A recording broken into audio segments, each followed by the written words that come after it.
Shabbat Shalom, ¿cómo están todos? Sean bienvenidos nuevamente a una nueva entrega de la Parashat HaShavua. Esta semana nos toca la Parashat Yitro. Los saludamos acá desde la ciudad de Santa Cruz de la Sierra, en la congregación Genecherú. Muy bien, en este sábado 7 de febrero, correspondiente al Shabbat 20 de Shevat del 5786, vamos a estudiar la 17ª porción de la Torá, la cual es la quinta del Sefer Shemot. La Parashá Yitro abarca desde el capítulo 18 en su inicio hasta el capítulo 20 en el versículo 26 en las Biblias cristianas y 23 en la Biblia hebrea.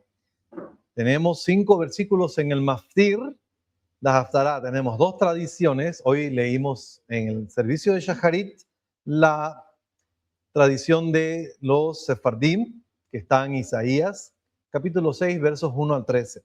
Y en el Brit Hadashah podríamos leer también, para apoyo de lectura, el Evangelio de Lucas, capítulo 9, versículos 28 al 36. Bien, iniciamos con el agradecimiento por el estudio de la Torá.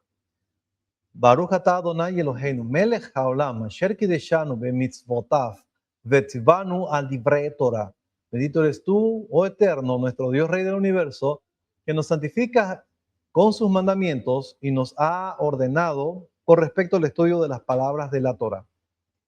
Bien, ya podemos entonces ver, miren, el panorama de la Torah. En este Sefer Torah ocupa 4 columnas, donde está el dedito de la derecha, vemos dónde inicia la porción, y el dedito de la izquierda dónde termina. Noten que aquí hay una parte interesante, hay unos espacios vacíos en la tercera columna. Es una forma para podernos ubicar dónde se encuentra la parte más importante de esta parashá.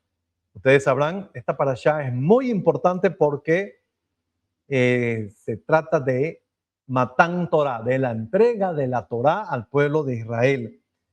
Entonces, la Torah fue entregada, codificada primeramente en 10 locuciones, en 10 palabras que se dieron, conocidas como los 10 mandamientos, o en hebreo la Aseret HaDivrot. Donde ven los espacios van a ver mucho la palabra lo, que son varios mandamientos negativos que no se deben hacer, y corresponde específicamente a la segunda tableta, a la segunda tabla de la Torah, que vamos a estudiar enseguida. En el primer versículo tenemos escrito lo siguiente: Vayishma Yitro Kohen Midian Joten Moshe et kol asher asa Elohim leMoshe uleIsrael amo ki hotzi Adonai et Israel mi Mitzrayim. Bueno, se los traduzco, no se preocupen. Vayishma significa que Yitro oyó. ¿Quién es Yitro? Dice, Yitro es un Cohen Midian, es un ministro, un sacerdote del pueblo de Midian. No que él se encargara de la religión de Midian, sino que Cohen puede significar también un delegado diplomático. Y sepamos que la tradición dice que Paró, el faraón, tenía tres delegaciones diplomáticas con naciones vecinas. Eran los principales consejeros del rey, y estos eran el ministro de Midian, que en este caso es Yitro.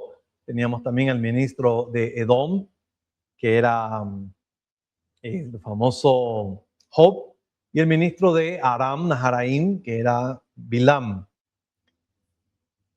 Entonces, dice que se presenta como Joten Moshe. Es una frase que se va a repetir mucho en esta parashá, al menos en los primeros 2 capítulos, que significa el suegro de Moshe. Et kol asher asa Elohim le Moshe. Todo lo que el Eterno había hecho a Moshe, ule Israel, y a Israel, su pueblo, ule Israel amó. Quijotzi, porque había sacado quien Adonai et Israel mi Mitzrayim, porque Adonai había sacado a Israel de la tierra de Egipto. En la parashá Yitro tenemos los siguientes preceptos, por supuesto van a verse bien los preceptos de los 10 mandamientos. Casi todos están acá, pero hay unos cuantos más que se ven hasta hacia el final de la parashá, ya en la séptima aliyá. Son un total, a ver, del 25, 1, 2, 3, 4, 5, 6, 7, 8, 9, 10, 11, 12, 13, 14, 15, 16, 17 prescripciones que están dadas de las 613, de la 25 a la 41. Muy bien, repasemos entonces en la primera aliyá y vamos a tratar de poner en orden la historia porque está un poco desordenada.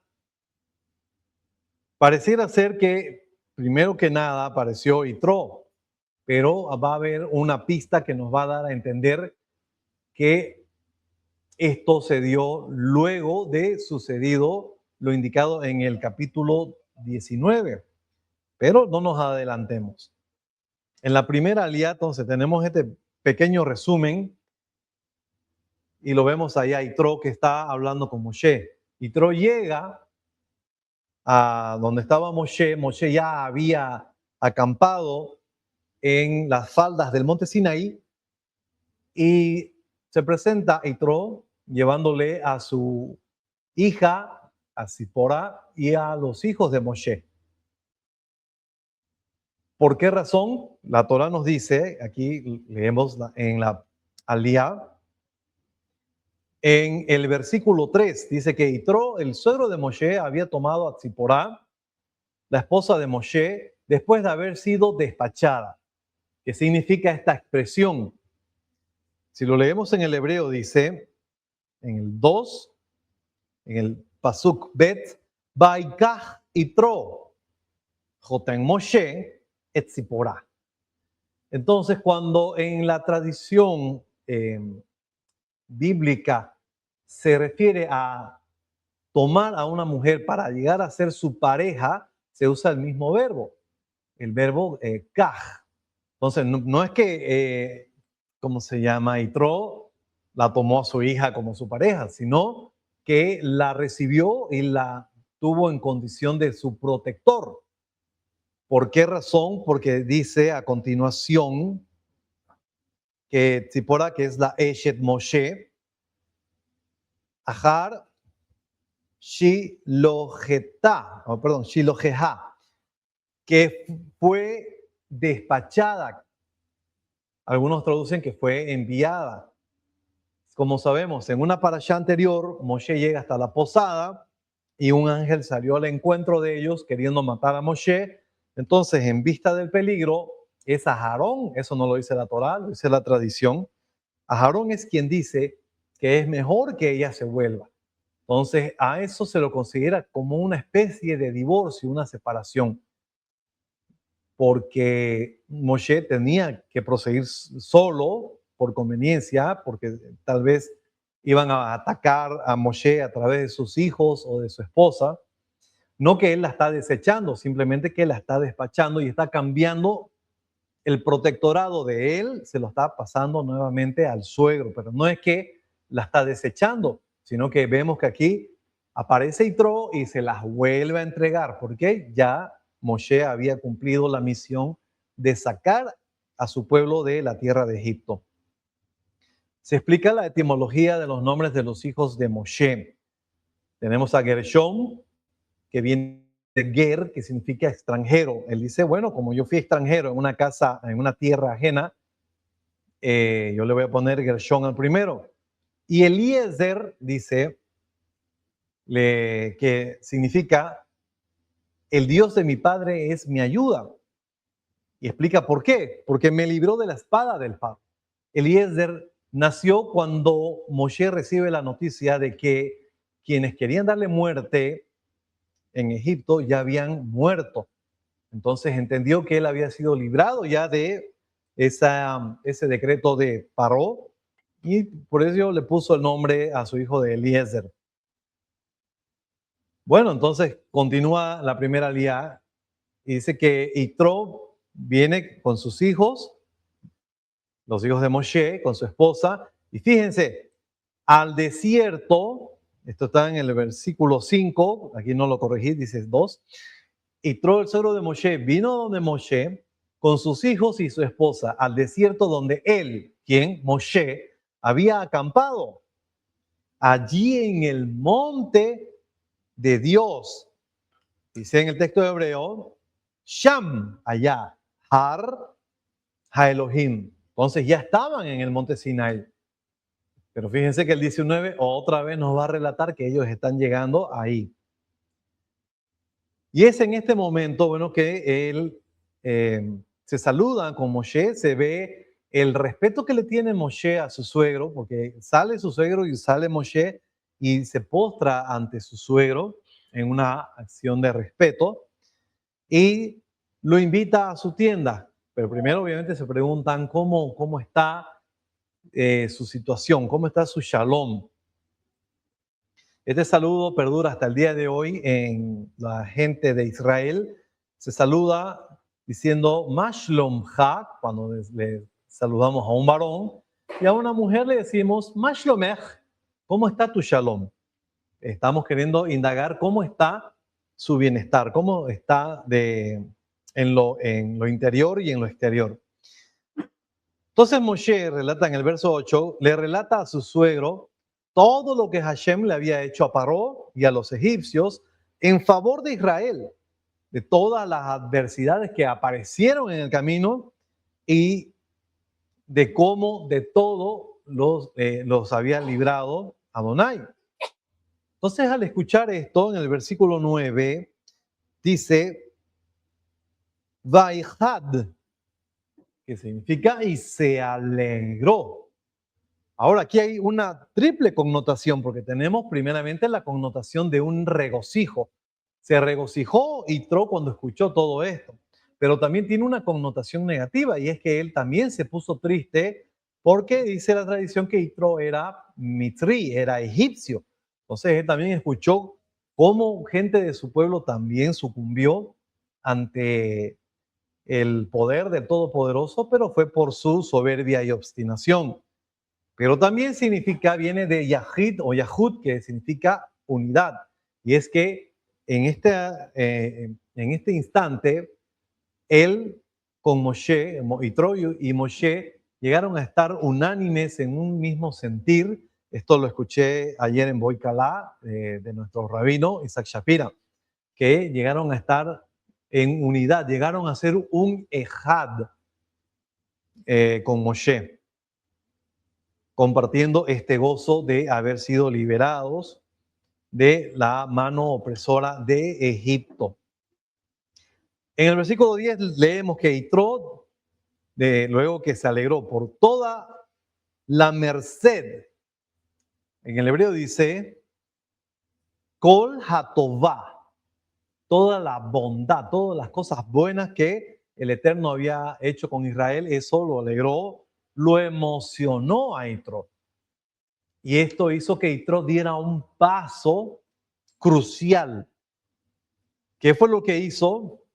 Primeramente reconoció al Todopoderoso, diciendo en el versículo 10, Baruch Adonai asher hitzil etchem miyat Mizraim. Bendito es Adonai, quien los libró a ustedes de la mano opresora de Egipto. En el 11, él manifiesta la revelación que llegó a tener. Entendió que el Dios de Israel es el Dios supremo. Bueno, él aún no tenía la idea de que solo existe un solo y único Dios. Él tenía, porque era una persona pagana, tenía el conocimiento de que había muchos dioses. Pero entonces él entendió que el mayor de todos estos dioses, el superdios, era Adonai, era Hashem. Entonces él lo declara, dice, no hay otro más grande entre los dioses que Adonai. ¿Por qué razón? Esta frase es un poquito difícil de traducir. la frase final del verso 11 que dice, Ki vadabar asher zadu alejem. Una frase corta y difícil de traducir. Esto tuve que recurrir a Rashi para entender a qué se está refiriendo, y es que se refiere a que esto es una lección del neged, el midá que neged midá, medida por medida. Así como los egipcios habían dado la palabra, el decreto de que los hijos de Israel iban a ser lanzados al mar para evitar que crezcan como una milicia, entonces el Eterno arrojó al mar a la milicia del faraón, medida por medida. Y por eso dice que, según ese decreto, por su soberbia fue encima de ellos para castigarles. En el 12, entonces, ya vemos que el suegro de Moshe, que Yitro, hace el ritual para hacer una conversión al pueblo del Eterno, al pueblo de Israel. ¿Qué hace? Él dice que Vaikaj, fíjense, él toma, dice, pero podemos entender también eso como si fuera una relación de matrimonio. Vaikaj Yitro, Joten Moshe, el suegro de Moshe, Olá. ¿Qué es Olá? Se traduce como holocaustos, es cuando toda la ofrenda sube al altar y se quema íntegramente. Y además tomó Sebajim, esos son sacrificios para, obviamente, hacer una comida conmemorativa. Y vemos que aquí él se sienta a comer pan, ¿con quién? Con los ancianos de Israel, entre los cuales está Aarón. Entonces vemos que aquí está haciendo él la ceremonia para tener una identidad con el pueblo de Israel. ¿Por qué razón? Porque vio las grandes bendiciones y bondades que implica el servir a Hashem. Y esta es una forma muy interesante de mostrarnos cómo es que nosotros hacemos el famoso evangelismo. No es queriendo convencer a las personas que guarden la Torá o que sirvan a Hashem, sino mostrando las bondades que el Todopoderoso tiene para con sus hijos y con sus siervos. Y eso es lo que le llama la atención a las personas, y con eso es que se los llama. No así yendo a convencer con palabras, sino con acciones. En la segunda aliyá, seguimos todavía en el capítulo 18, seguimos todavía con la acción e interacción de Yitro y Moshe. ¿Qué pasa en la segunda aliyá? Dice en el versículo 13, Vayehi mi mojorat, y sucedió. Al otro día, cuando leemos mojorat, se entiende que eso es al otro día desde tempranito. Vayeshev Moshe lishpot et ha'am, que se sentó Moshe a juzgar al pueblo. Y Moshe estaba todo el rato ahí frente al pueblo y el pueblo frente a Moshe desde la mañana hasta la noche. Y vio el suegro de Moshe esto que estaba haciendo Moshe y que quedaba completamente molido, podríamos decir, bien cansado, y le dice, pero ¿qué es todo esto que estás haciendo con el pueblo? ¿Por qué te sientas tú solo a juzgar? Y mientras el pueblo está parado junto a ti desde la mañana hasta la noche. Moshe le responde a su suegro y le dice, el pueblo viene a mí para consultar a Dios. ¿Cuál es esa palabra para consultar? Dice en el versículo 15, Vayomer Moshe lejotno, que yavó elai, porque viene hacia mí, Ha'am lidrosh Elohim, el pueblo, para consultarme acerca de las cosas de Elohim. Pues cuando tienen algún asunto vienen a mí para que yo juzgue entre uno y otro y les hago saber los estatutos de Dios y sus instrucciones. Entonces el pueblo el suegro de Moshe, perdón, le dice, lo que estás haciendo no es bueno. Aquí hay que recalcar esta palabra, instrucciones en hebreo, es la palabra Torot. Claro que aquí está con la declinación del posesivo, dice, de et Torotav, y sus leyes, sus decretos, perdón, sus instrucciones, las instrucciones del Eterno, es lo que daba a conocer. No así la Torá todavía. ¿Por qué? Porque aún no se había dado completamente. Aunque algunos comentaristas dicen, creo que Rashi es uno de ellos, que la ocasión en la que Yitro se encuentra con Moshe sucedió después de Yom Kippur, porque entiende que la Torah no es cronológica.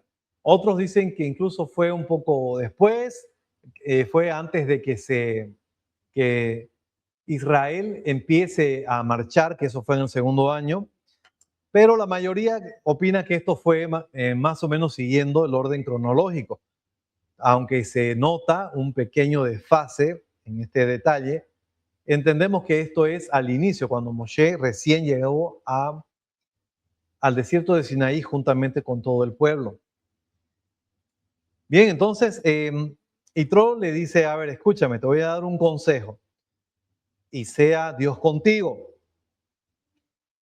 Sé tú para el pueblo un intermediario. Esta palabra un intermediario no está en la Torá, pero se entiende, porque dice, sé tú para el pueblo ante Dios. ¿En qué sentido? Fungiendo como un intermediario, pero un ente diplomático, llamémoslo así, como un embajador, como un Cohen. Por eso llama la atención que empieza esta parashá hablando de que Yitro es también un Cohen. Entonces, esa cosa es importante, le dice, que tiene que ver con el pueblo y Dios, tú encárgate. Y tú también le vas a llevar los asuntos del pueblo al Eterno y viceversa. Consecuentemente, vas a exhortarles a ellos acerca de los estatutos y las instrucciones, acerca de los hukim y los torot del Eterno, para hacerles conocer la forma de proceder según ella y la práctica que deben realizar. Este verso es muy importante para aquellos que rechazan la ley oral. El día de ayer en la noche, bueno, era hoy en realidad en la madrugada, estuve leyendo muchísimo en los tratados talmúdicos. Esto está en el tratado Kiddushin, en la parte 2, específicamente en la 2b, acerca de esta palabra que yo puse ahí, según ella. ¿Por qué la puse? Esta traducción, por si acaso, me encargué de hacerla, guiándome mucho en lo que enseña Rashi también. Pero Rashi no explica esta situación. ¿Por qué esta palabra que vemos aquí? Fíjense, en esa misma línea, según ella, vamos hacia la derecha, ahí está la bet con la hei, y la hei tiene el mapik, ahí dice bah. Pero me puse a buscar, ¿y dónde hay una palabra femenina? Porque bah es en ella, pero está hablando del derech, de un camino, y el camino es masculino. La palabra es masculina. Y muchas otras palabras me puse a buscar, ¿dónde hay una palabra más femenina? ¿Y qué dice el Tratado Kiddushin 2a? Que en 3 lugares esta palabra derech se refiere en forma femenina. Derech, ¿qué significa? Es un camino.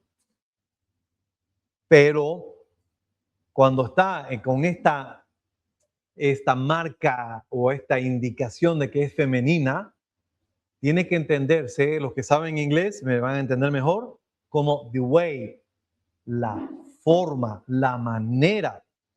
Leamos entonces qué dice el versículo 20 desde el hebreo. Dice, Vehidharta,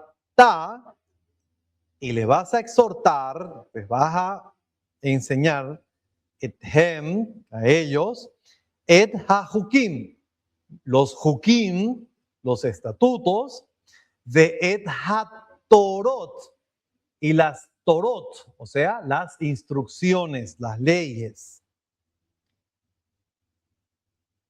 Ve hodata lahem, y les harás conocer a ellos et haderech, el camino,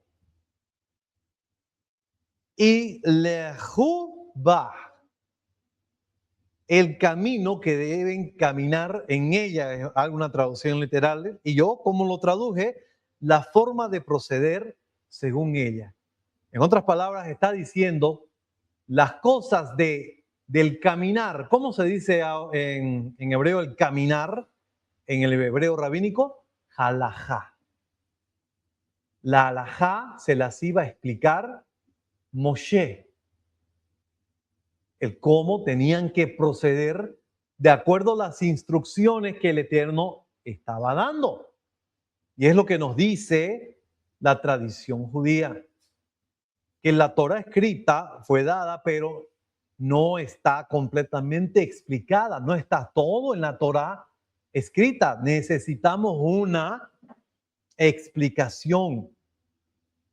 Y miren lo que dice a continuación. Ve'ed hamaase asher ya'asun, y la práctica, los hechos, o sea, las cosas, cómo lo tienen que hacer. Algo que tiene el judaísmo desde tiempos inmemoriales, y lo comenta Yeshua cuando dice, antes del famoso capítulo 24, donde leemos acerca de las señales antes del fin, en el 23 se dice que Yeshua está con los discípulos y le dice, en el que es Moshe, en la silla de Moshe, en la cátedra de Moshe, que era un lugar de privilegio en los Beit HaKnesset, en las sinagogas, ahí se sientan los escribas y los fariseos, los parushim, los que son de donde provienen, perdón, o el moderno judaísmo rabínico. Los rabinos provienen de los fariseos. Y Yeshua está diciendo, ellos se sientan ahí. Por tanto, lo que ellos les digan, hay un texto en hebreo, el famoso texto de Shem Tov, lo aclara un poco mejor y dice, lo que ellos enseñen que Moshe dijo que hagan, hagan, pero no hagan según sus maasim, o sea, no hagan como sus procedimientos de ellos, ni según sus takanot, ni según sus enmiendas, porque ellos enseñan y no hacen. A eso se refiere, no que los maasim estén mal, sino que le está diciendo a Yeshua, no procedan como los parushim y los escribas y los oferim, que ellos enseñan, pero ellos no hacen. Entonces, si están escuchando y escuchan que esto Moshe enseñó que hagan, ustedes tienen que hacerlo también. Y aquí vemos en el versículo 20 que se explica que esto desde los tiempos de Moshe se daba, y es su suegro quien se lo está aconsejando a hacerlo de esa manera. En el versículo 21 dice, pero tú debes procurar, debes buscar. La palabra aquí para buscar es tejezé, de donde viene la palabra hizayón, que significa, o hazón también, una visión. O sea, él tenía que ver bien, con una visión profética, a las personas idóneas, varones que sean aptos, idóneos. Ustedes saben que en Shabbat, en el Kabbalat Shabbat, se reza el famoso Eshet Ha'il, la mujer idónea, ¿no? ¿Cómo se le llama? La mujer virtuosa. Gracias, hermana Eve. Entonces, aquí son varones virtuosos también. Que es una persona virtuosa que es apta, que es capaz para hacer ciertas actividades. Entonces, el suegro de Moshe le dice, busca también varones que sean virtuosos. ¿Para qué? Para que ellos te ayuden a sobrellevar la carga. ¿Y qué vas a hacer? Busca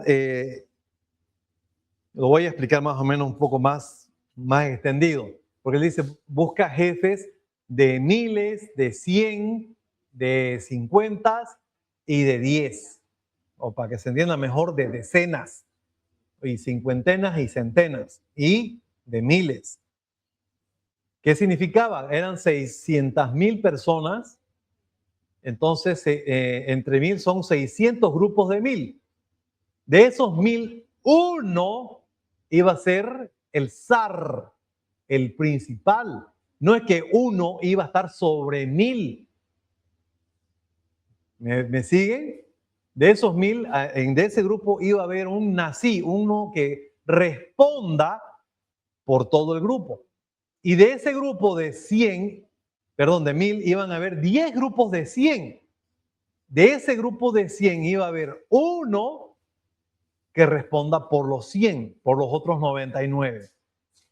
De ese grupo de 100 iba a haber dos grupos de 200, igual iba a haber un jefe por cada grupo de 50. Y del grupo de 50 iban a haber 5 grupos de 10, que actualmente se lo conoce, ¿cómo se lo conoce al grupo de 10? Como un minyan. Es la división mínima. Por eso, mientras no hay un minyan, no se hacen ciertas cosas en la liturgia, ¿no? No podemos sacar el Sefer Torah, no podemos decir ciertas líneas de oración en el Shacharit, etcétera. Es la división mínima, es lo mínimo para considerar un grupo. Y el jefe era parte del grupo, no es que era uno y otros 10 más. Como por ejemplo, ustedes saben por qué son 11 en un equipo de fútbol dentro de la cancha. ¿Por qué un número primo, un número que no tiene mitad, que no tiene nada, viene a ser el número de jugadores en una cancha? La historia dice que con donde se inició el fútbol fue en Inglaterra, y en las academias, en las instituciones, estaba el profesor que estaba por encima de 10 alumnos, entonces ellos hacían un equipo y el profesor era el capitán. Por eso el equipo era de 11 jugadores. Eso, bueno, al menos eso escuché. Así no era la división de 10, sino que el nací era parte de los 10. ¿Ok? No era que era 1 sobre 10. Es el que da la cara por el grupo. Muy bien, entonces le dice Moshe, su suegro, que si lo hace así, la carga se te va a aligerar. Y esto es algo que se enseña incluso entre los primeros discípulos de el Mashiach, que dice, sobrellevad vuestras cargas. No podemos dejar al pobre Moré que haga estudios los miércoles, haga el Shacharit, haga el Bueno, pues, sí está pasando. No, no es queja, un poquito.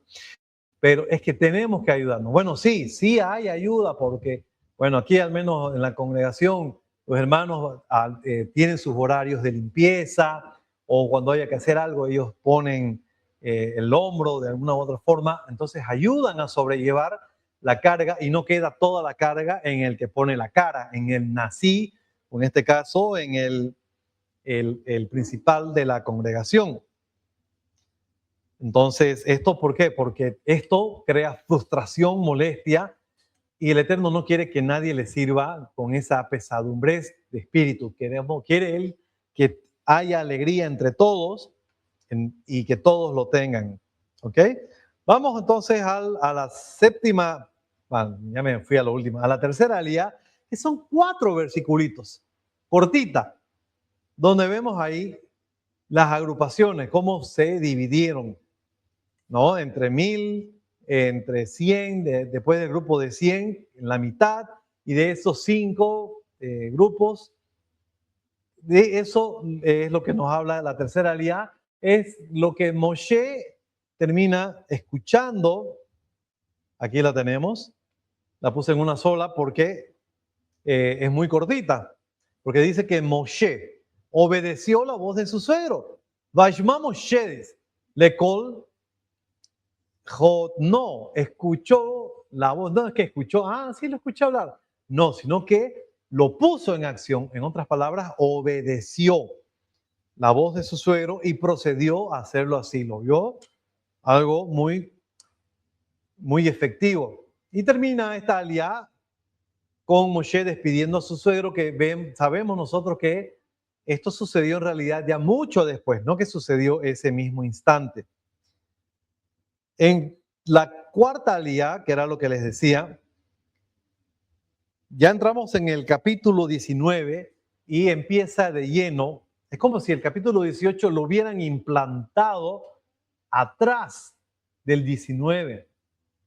Y algo interesante que enseña la tradición es que dice que el libro de Shemot debía tener 10 parashot, pero por esto de Yitro decidió el Eterno aumentar una porción más.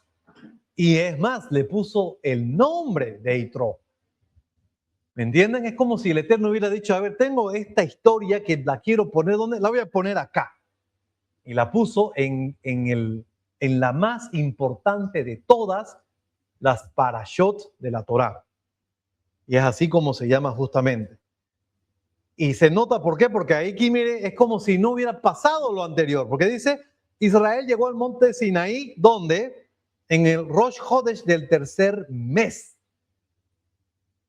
Leemos en la cuarta aliá, fíjense, ahí está en el capítulo 19, dice, en hebreo, Bahodesh Hashlishi, en el tercer mes, Letzet Bene Israel, Me'eretz Mitzrayim, de la salida del pueblo de los hijos de Israel, perdón, de la tierra de Egipto, Bayom Hazé, en ese día, refiriéndose en el día que iniciaba el tercer mes.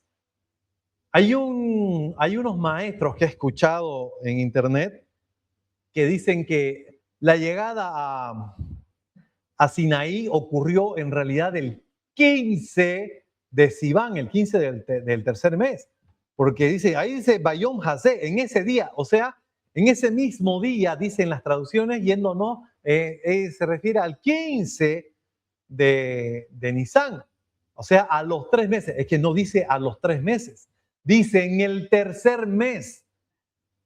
Si bien las escrituras, el Tanaj, tiene la forma de contar de día a día, o sea, de tiempo a tiempo, como nosotros contamos nuestros años, ¿no es cierto? Cuando nacemos con 0 años. Recién contamos nuestros años cuando cumplimos el año. Pero en la cultura bíblica lo más usual es que se mencione por periodos. Entonces se menciona en el primer año del reinado, en el primer mes que pasó esto, en el primer día. Lo menciona por periodos de tiempo. Entonces está diciendo en el tercer mes, no al tercer mes. Que lo pudo haber dicho, pero aquí está claro, dice Bahodesh, en el tercer mes de la salida.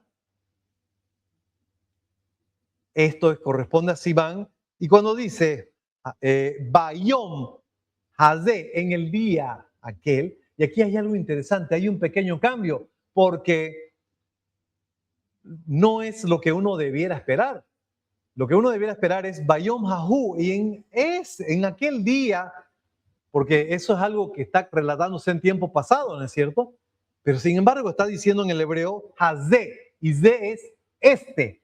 En este día es como si estuviéramos ahí con Israel llegando al monte Sinaí, como si estuviéramos en el relato. Y esto sucede mucho. Por ejemplo, lo vemos en el Bereshit, cuando habla Vallejí eres, Vallejí Boker, Yom Echad. No se puede decir Vallejí eres, Vallejí Boker, Yom Rishon, o sea, el primer día. ¿Por qué? Porque es como si ya supiéramos que vienen otros 6 días. Pero no, la Torá nos mete en el relato y nos dice, bueno, terminó, hubo una tarde, hubo un amanecer, una mañana de lo que es un día.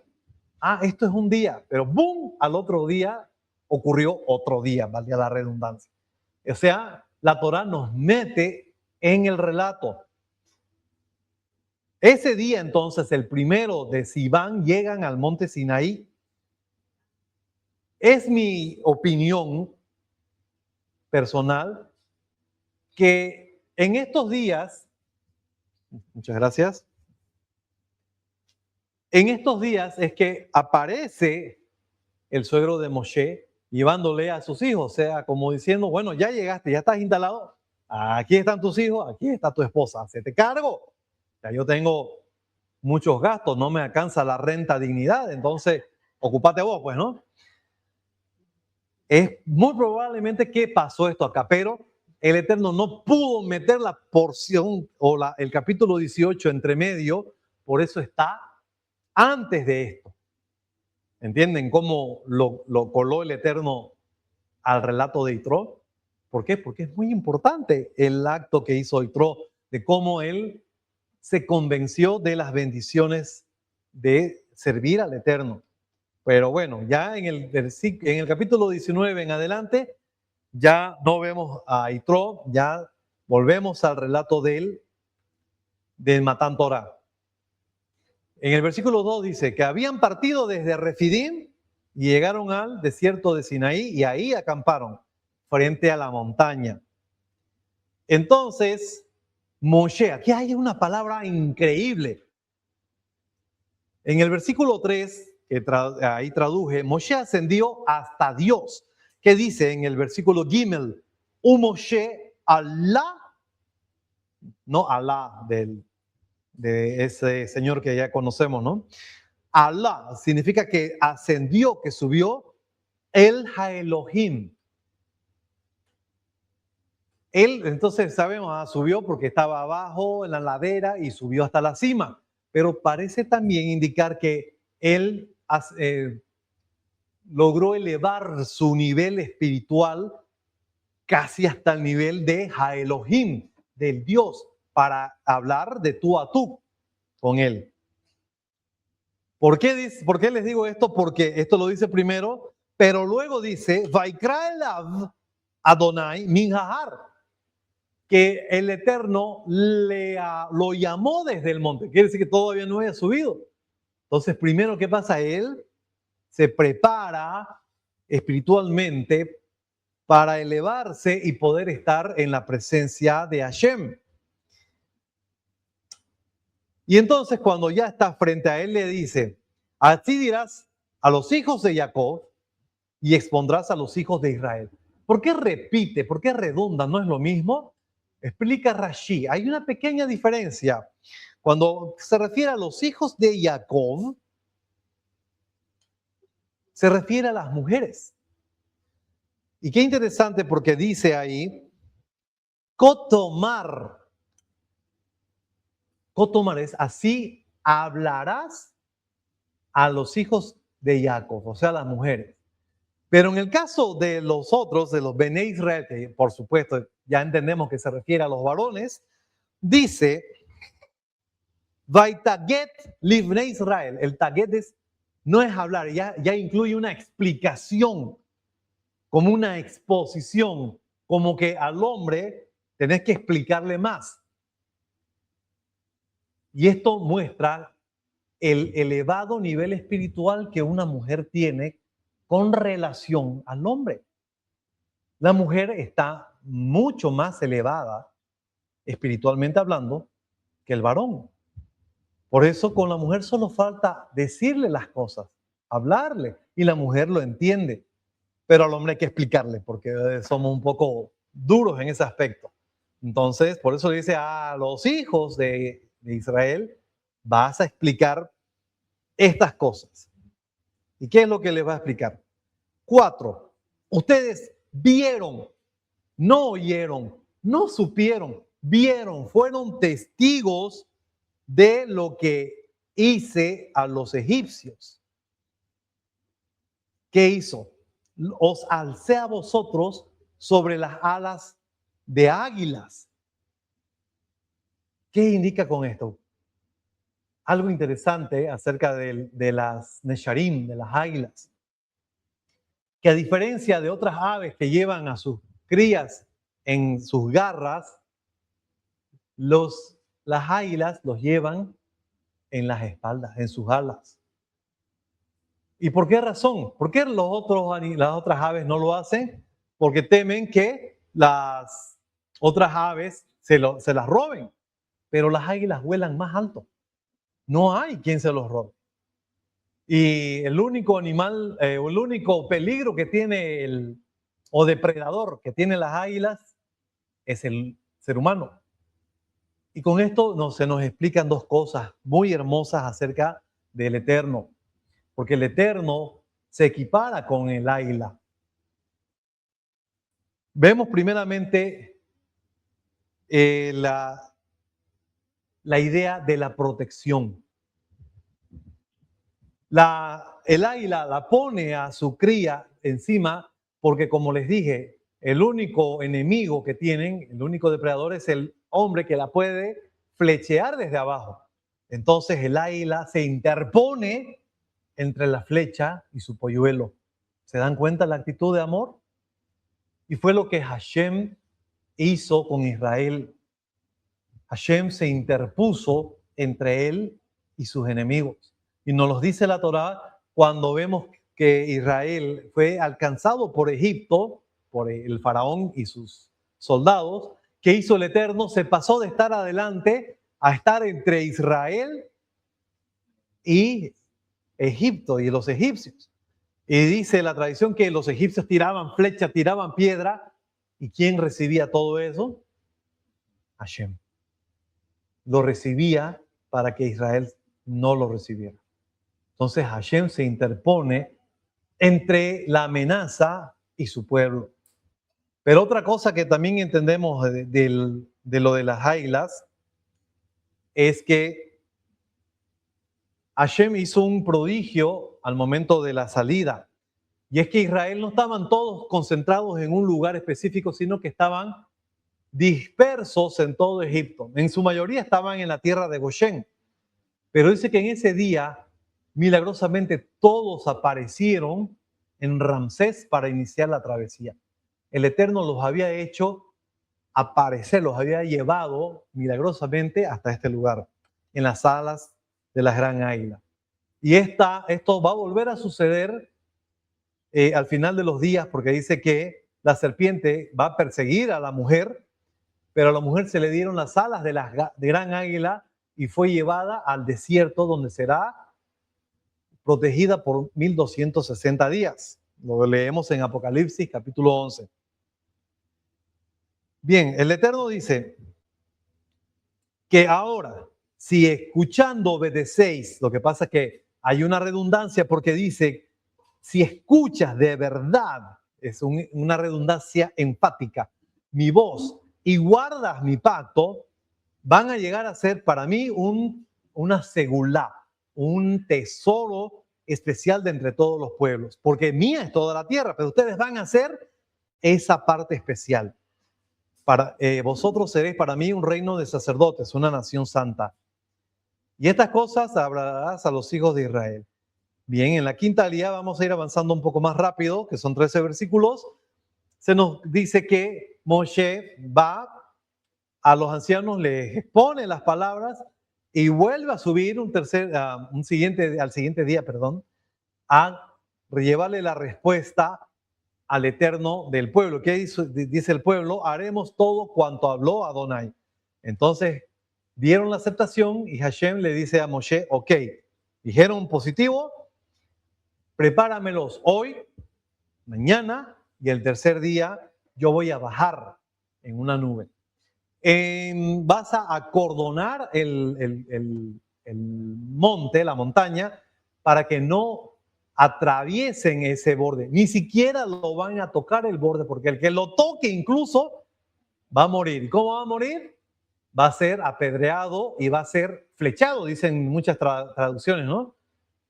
Sin embargo, estaba estudiando otra cosa que me puse a estudiar también, es que dice, será lanzado. ¿Y por qué será lanzado? Porque en realidad es una misma forma de morir, que es la lapidación. Y es que la lapidación tiene dos partes. Una era que era aventado desde un lugar alto, una altura mayor a la altura de dos hombres, y si no moría, desde ahí, desde arriba, ya le tiraban sus piedras. Entonces dice, será lanzado y será apedreado. Claro, lo dice en orden inverso, pero está hablando acerca de que serán lapidados. Entonces, en un lapso de 3 días, ellos tenían que estar predispuestos, o sea, estar preparándose para el tercer día. No tenían que llegarse a ninguna mujer. En el tercer día, al venir la mañana, ya leemos en el versículo 16 que ya vemos al Eterno descender en una nube espesa. Y aquí hay algo muy importante. En el tema que estaba leyendo de lo de la serpiente, estudiando los capítulos de Rabí Eliezer, me encontré que está escrito en los Pirkei de Rabí Eliezer que el Eterno va a bajar 10 veces a la tierra personalmente. La primera es cuando bajó a buscar a Adán y le dice, Ayeka, ¿dónde estás? La segunda, ¿cuándo dice? No. Y descendió el Eterno a ver la torre. Esta es otra. Y así hay otras varias, pero falta una, van 9. La última, Elohim va a descender personalmente en Atit Lavó, en el futuro, en la era mesiánica. Interesante, ¿no? Muy bien, eso está en la quinta alía. En la sexta alía vemos más detalles acerca de lo que el Eterno llegó a estar personalmente en el monte Sinaí.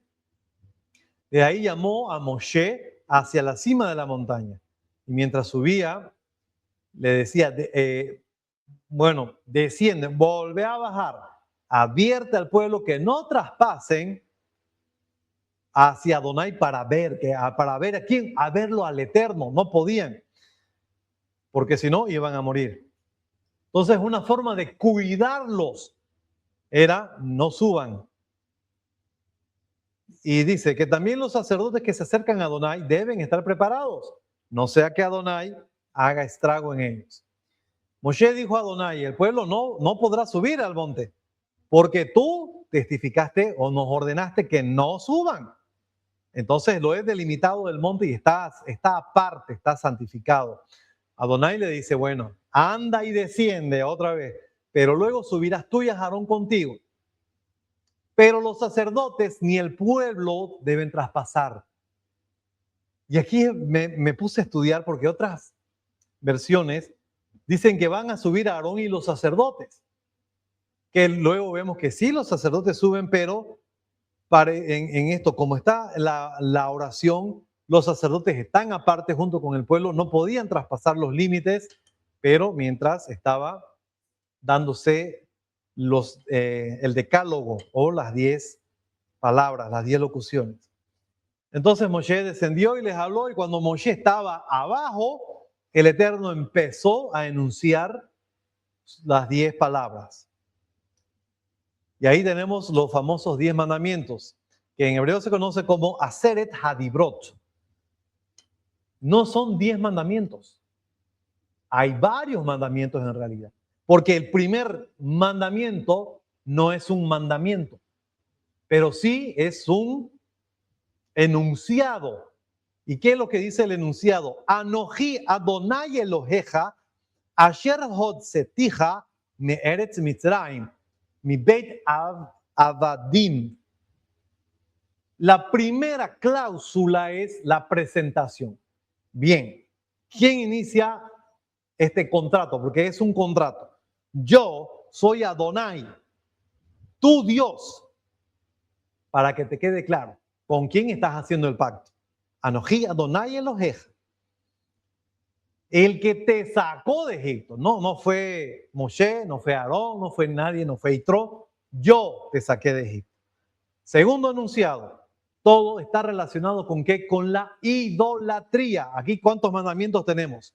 3. No deben existir otros dioses para ti en mi presencia.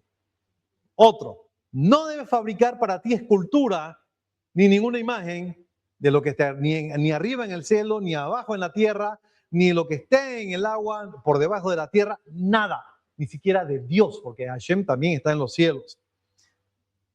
Quinto, no te postrarás ante ellos, ni les servirás, porque yo, Adonai, soy tu Dios, un Dios celoso, el canal, que inquiere la maldad de los padres en sus hijos, en los terceros, e incluso en los cuartos de los que me odian, pero hago bondad a miles de los que me aman y guardan mis mandamientos.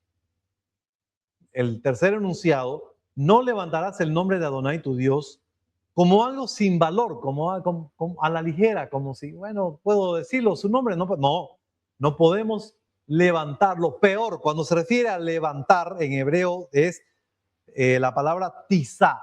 Lo tizá es levantarlo en un juramento. No podemos jurar falsamente en el nombre del Eterno, pero Yeshua es más estricto, dice, ni por el Eterno, ni por el templo, ni siquiera por sus cabellos, por nada pueden jurar falsamente. Cuarto enunciado, el enunciado del Shabbat. Acuérdate, y aquí hay algo interesante en la tradición, cuando dice aquí el mandamiento del Shabbat dice Zahor, recuerda, pero cuando Moshe está volviendo a enunciar los mandamientos, los enunciados, dice Shamor, observa, guarda. ¿Se equivocó Moshe? No, porque la tradición dice que cuando sonó esta palabra, se escucharon las dos palabras, Zahor y Shamor. Por eso es que se ponen dos velitas en el Shabbat, ¿no? Para recordar ambos preceptos en uno solo. Recuerda el Shabbat para hacerlo santo. 6 días trabajarás y harás toda tu actividad. El día séptimo es una cesación, o sea, dejas de hacer tus actividades. La cesación es para que te dediques a Adonai, tu Dios. Nadie, ni tú, ni tu hijo, ni tu hija, ni tu siervo, ni tu sierva, nadie puede hacer actividades en el Shabbat. Quinta. Y aquí la quinta, esta es la última que se encuentra registrada en una de las tablas. Porque acuérdense que eran 2. En la quinta termina diciendo, honra a tu padre y a tu madre, con el propósito de que tus días se alarguen en la tierra que Adonai tu Dios te da a ti. Kavet et abija ve et imeja. Pero ¿qué hace este mandamiento aquí si es, la primera tabla es la relación del ser humano con Dios? Porque el Eterno nos puso nuestros padres para que podamos aprender a amar, a obedecer y a honrar al Eterno. Él nos pone elementos que podamos ver para que luego podamos aplicarlo en donde no podemos ver. Y por eso es que lo pone en la primera tabla.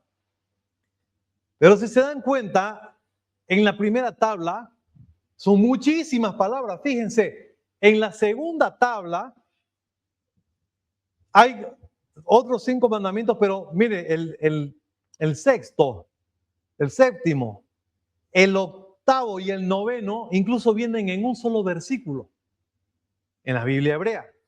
En las Biblias cristianas, por eso, fíjense, lo puse entre paréntesis, ¿no ve? Ahí está el desfase. En el verso 13, que empieza diciendo, lo tirzaj, no asesines, no está diciendo no mates, porque matar está permitido siempre y cuando esté dentro de lo que esté normado. Lo que no podemos hacer es ir a matar a alguien por gusto propio. Eso es asesinar. Esa es la prohibición. No debemos asesinar. Dentro de este capítulo, pero en las Biblias cristianas lo ponen como otro capítulo, otro versículo, perdón. No cometas adulterio. Octavo, no secuestres. ¿No es no robarás? Sí, pero luego vamos a explicar que esto se refiere más a robar a una persona, a una persona propiamente dicho. Noveno, no levantes falso testimonio acerca de tu prójimo, con el fin obviamente de perjudicarle, porque hemos visto que a veces decimos algo que no es tan cierto, pero para no perjudicar, porque también si decimos para beneficiar tampoco es bueno, ¿no? Pero para no perjudicar podemos tomar ciertas concesiones. El décimo mandamiento, que no le dice el cambio, es no desees la casa de tu prójimo. Tiene que ver, fíjense, hay dos mandamientos, en realidad hay varios. No desees la mujer de tu prójimo, ni a su siervo, ni a su criada, ni a su buey. Lo podemos resumir en simplemente no desees con envidia, con codicia, lo que tu prójimo tiene, porque tienes que ser feliz con lo que el Eterno te ha dado. ¿Ok? Y para terminar la séptima liá, entonces vemos que el pueblo no puede escuchar la voz del Eterno y le dice a Moshe, no, sube tú porque vamos a morir. Dicen que murieron 2 veces incluso y que los ángeles fueron a rescatarlos para volverlos a revivir porque era fuerte cómo escuchaban los mandamientos del Eterno. Entonces le dicen, no, ve y sube tú. Y a Moshe sube y recibe el resto de la Torá por el solo, y ahí es donde vemos que va a suceder lo del becerro de oro porque Moshe se demora en bajar. Muy bien, algo que quiero traerles a colación aquí, una alianza. Vemos que el Eterno le dice que cuando él baje iba a sonar el sonido del Yobel. La tradición nos enseña que el Yobel, que se traduce como jubileo, permítame, me ausento,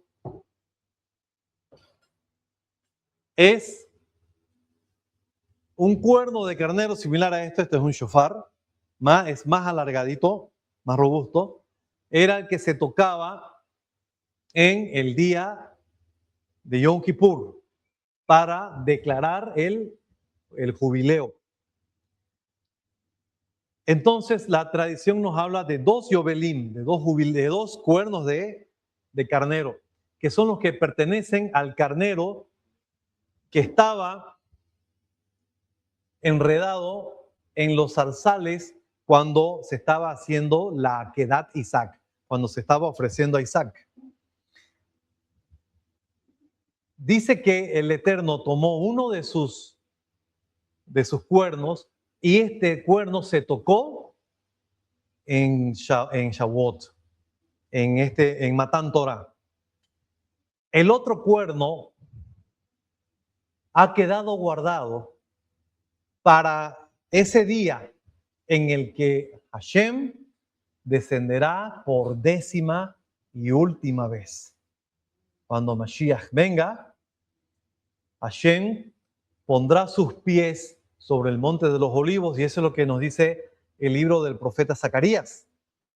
En aquel día Hashem pondrá su pie sobre el monte de los olivos, el cual se partirá a la mitad, hacia el norte y hacia el sur. Y es cuando el segundo cuerno va a sonar y cuando el Eterno hará su último descenso para estar siempre con nosotros.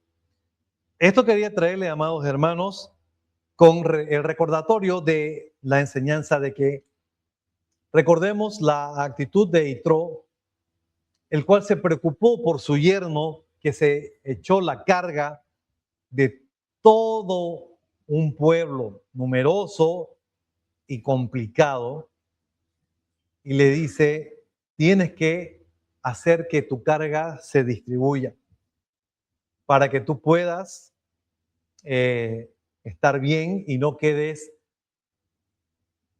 demolido, no quedes desgastado. Entonces, aprendamos nosotros a sobrellevar las cargas de los hermanos, a estar ahí para apoyarnos, porque esta tarea no es tan complicada, pero muchas veces se torna pesada y a veces no tenemos las fuerzas para poder seguir el camino. Yo por mi parte doy gracias aquí al Eterno porque me ha puesto cerca de hermanos que siempre están uno atento al otro a ver qué necesidades tienen. Estamos pensando en el otro, orando por ellos, sobrellevando cada uno las cargas del otro. Que esa sea la actitud de nosotros en todo momento. Y bien, con esto yo me despido. Esto quería traerles este día. Con nosotros será hasta la siguiente semana en la entrega de la parashá que viene a continuación. Mientras tanto, yo les deseo que esta semana que inicia sean bendecidos, que Hashem los guarde, los cuide y me les conceda todos los deseos de su corazón, incluyendo, por supuesto, la parnasá. Hasta el siguiente Shabbat. Shabbat Shalom, desde aquí, desde Santa Cruz de la Sierra, en la congregación Genecheru. Kol Tuv, todo lo bueno.